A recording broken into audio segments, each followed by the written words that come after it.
Have you ever imagined living in a skyscraper that is 1,600 feet high and 75 meters long? If yes, then meet Saudi Arabia's boldest vision to date, the Mirror Line, an incredibly ambitious mega-project that's set to redefine what's possible in architecture. Picture two colossal skyscrapers, each soaring to a staggering height of 500 meters, running side by side for a mind-boggling 170 kilometers through deserts and mountains. It's a project of unparalleled proportions, a breathtaking undertaking with the goal of accommodating a bustling city of 9 million residents within its reflective aspect. But beyond its unbelievable structure, questions arise. Can Saudi Arabia transform this seemingly fantastical dream into a tangible reality? And what's driving the kingdom to involve on such an extraordinary adventure? In this exploration, we take a closer look at the heart of the Mirror Line, unveiling its aspirations, hurdles, and the global attention it's captured. But why do they propose such insane plans? Can they really make it happen? Or are there other intentions behind it? Let's find out. This gigantic skyscraper, known as the Mirror Line, aims to provide housing for around 5 million people and comes with a jaw-dropping price tag of $1 trillion. What makes it even more remarkable is its towering height, surpassing even the Empire State Building, and its sleek mirrored glass exterior.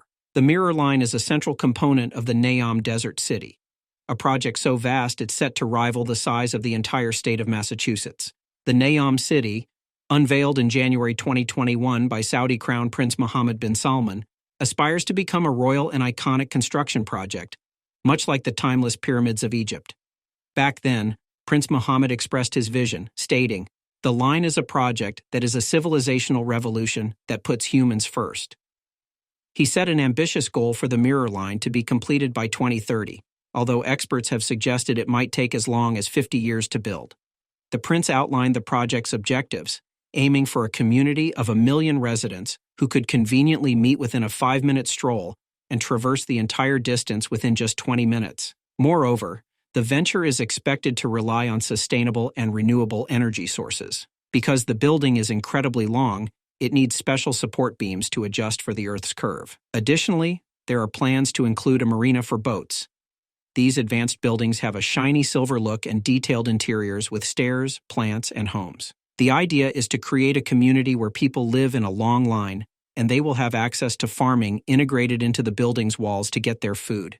People are expected to sign up for a meal plan that includes 3 meals a day. Prince Mohammed highlighted that living in the desert won't just mean dealing with heat and sand. The Mirror Line will also include a sports stadium positioned 1,000 feet above the ground. Additionally, these buildings are designed to be completely eco-friendly and sustainable for the local environment. Environmental experts believe that the immense size and length of the Mirror Line could disrupt the routes of migrating birds. The mirrored glass on the building might also confuse these birds, which goes against the project's claim of being environmentally friendly.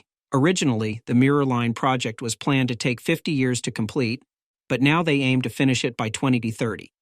However, builders and city planners are facing numerous questions and controversies. Some people who are less concerned about politics wonder if the projects are too ambitious. Saudi Arabia had previously abandoned plans to construct a mile-high desert skyscraper due to funding issues. Surprisingly, high oil prices are actually helping fund Salman's Mirror Line and Neom projects. Prince Salman also hopes that this project will create many new jobs and reduce the country's reliance on oil as its primary source of wealth. If it gets built, this skyscraper will stretch all the way from the Gulf of Aqaba, pass through a mountain range, and continue along the coast to a desert area designed for aviation and urban development. The people living there will use a super-fast train that takes just 20 minutes to travel from one end of the city to the other. Within 5 minutes, they can reach all the city's facilities and services. The line will be situated near the Red Sea, covering an area of 34 square kilometers and having room for 9 million residents. Even though it's incredibly long, the city will be quite narrow, just 200 meters wide. The skyscrapers within it will stand at 500 meters tall, even taller than the Empire State Building. What makes this place unique is that there won't be any streets cars or pollution from cars. It will rely entirely on renewable energy sources. The line is a part of the Neom project, which is a crucial component of Saudi Arabia's Vision 2030. This initiative aims to create an eco-friendly economic zone using cutting-edge urban construction techniques. The goal is to attract foreign investments and multinational corporations. reducing Saudi Arabia's reliance on oil and competing with the United Arab Emirates.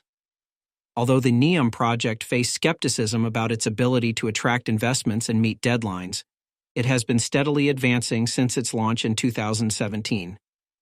The pandemic period did not significantly slow down construction, as economic recovery has become a top priority for many countries.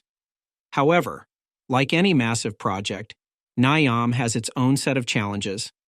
Some have been addressed by Riyadh, while others remain obstacles to overcome. The biggest challenge for huge projects like NEOM and the line is getting enough money.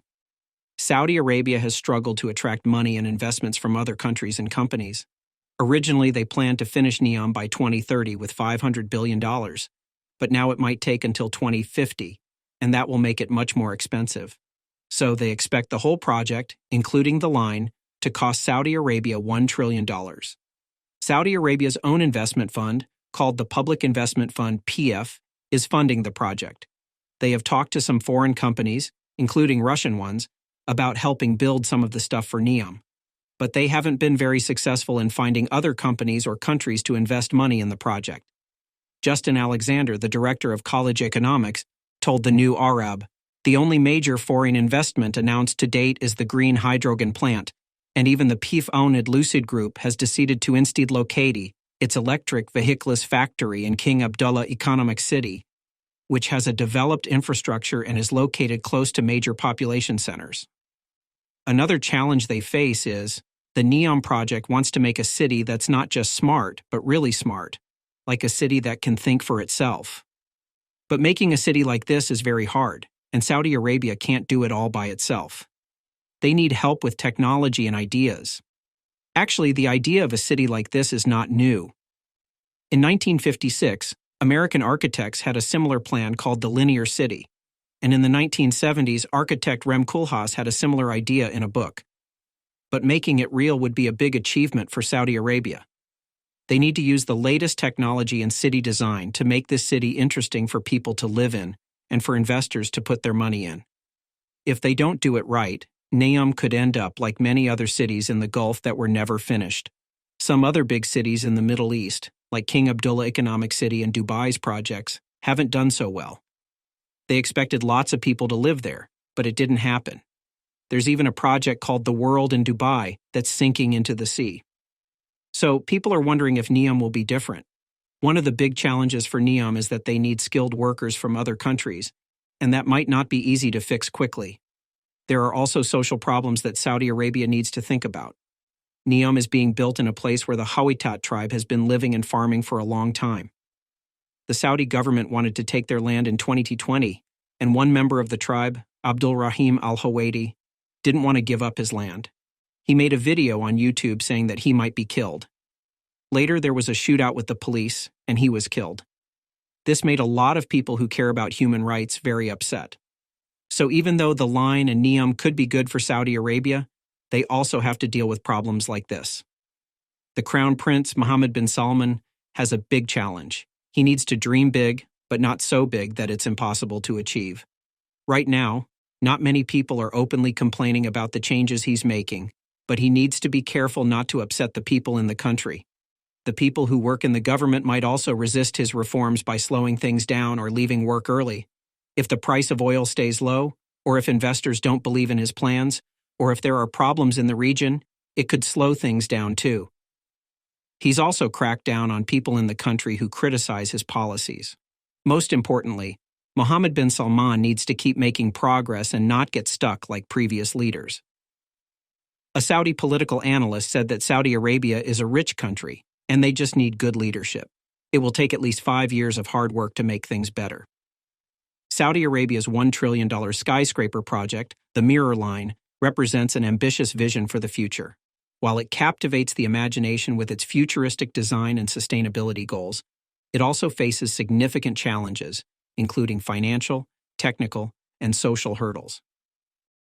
The success of this megaproject remains uncertain, but it underscores Saudi Arabia's determination to transform and diversify its economy. Whether it ultimately becomes a symbol of innovation or a grand idea that never materializes, the Mirror Line serves as a testament to the kingdom's aspirations and the global fascination with the possibilities it presents. Only time will tell if this extraordinary thinking becomes a reality or remains a captivating vision of what could be. But will the Saudi government find a way to overcome the hurdles underway, and will King Salman's dream city will turn into reality? Let us know your opinion in the comments down below.